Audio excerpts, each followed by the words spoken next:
Les contraintes liées à la pandémie de Covid-19 actuelle ne nous permettent pas d'organiser notre traditionnelle cérémonie des vœux. Je le regrette bien évidemment parce que je sais que c'est un moment qui est très attendu par les Vallonniaises et les Vallonniers.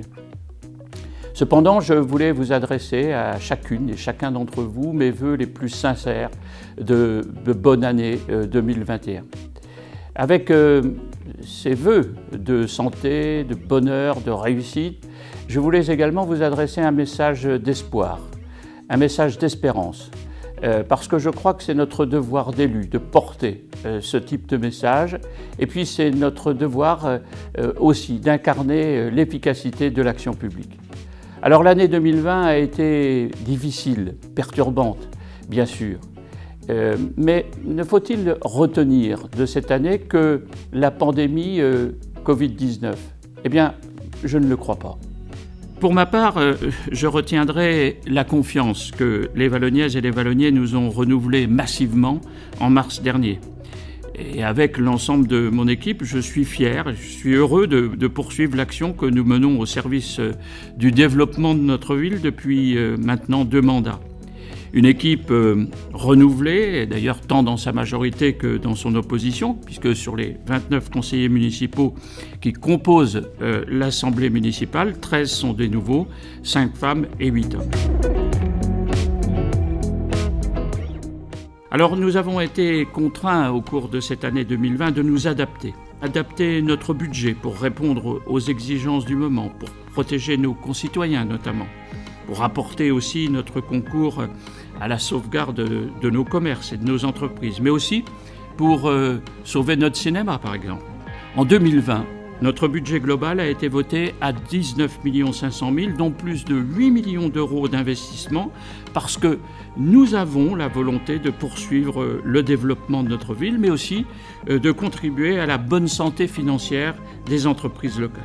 Nous avons poursuivi un programme d'aménagement de voirie très ambitieux. Nous avons notamment finalisé l'axe nord-sud de la traversée de la ville avec l'aménagement des boulevards Division Leclerc et boulevard de Verdun, la rue Carnot qui a été entièrement refaite ainsi que la rue du Vieux-Château, un giratoire qui a été implanté sur la route de Bricbec en prévision de l'accès au futur espace aquatique et puis nous avons également restauré la rue Pierre de Coubertin et une partie de la rue du Balnéaire parce qu'il y a ces derniers temps un engouement pour la cité antique d'Alona et il nous a semblé utile d'améliorer l'accès à ce site. Nous avons poursuivi la végétalisation des cimetières pour répondre aux problématiques du zéro phyto. Nous avons aussi agrandi la médiathèque Julien Delahaye pour en faire un espace moderne, un espace plus chaleureux, plus accueillant.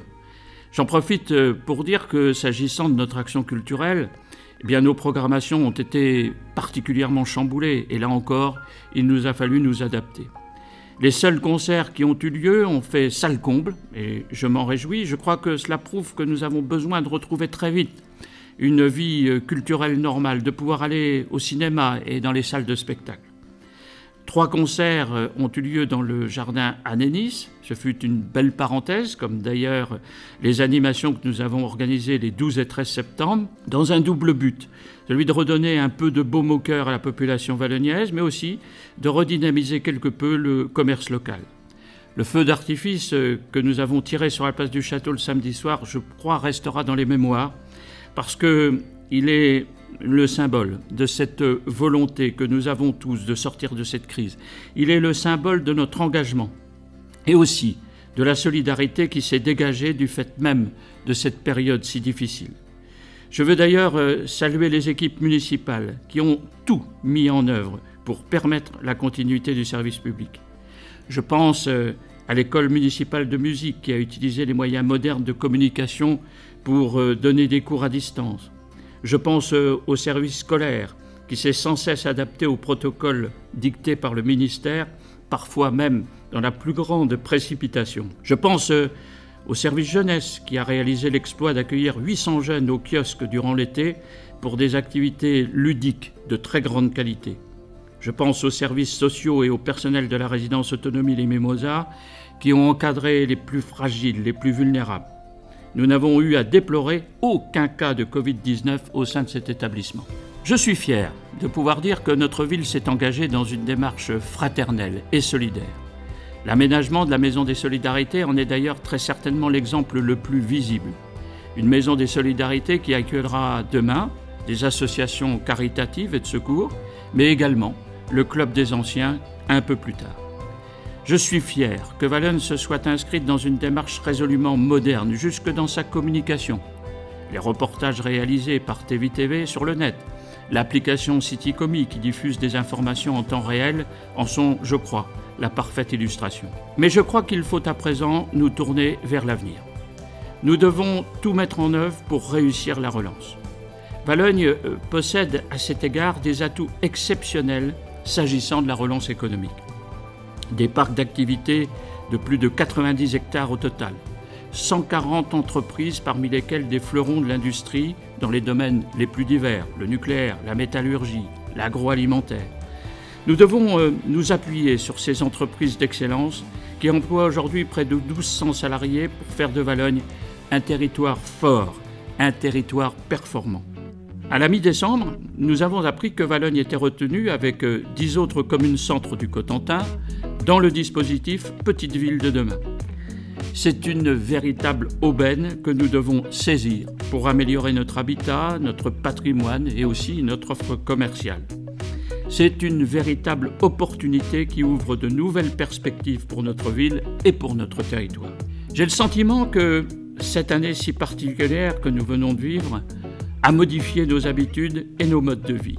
J'ai le sentiment que cette pandémie nous a fait prendre conscience combien il est nécessaire de conserver notre commerce de proximité, combien il est important de nous engager résolument dans des démarches éco-citoyennes, combien il est important de nous protéger mutuellement.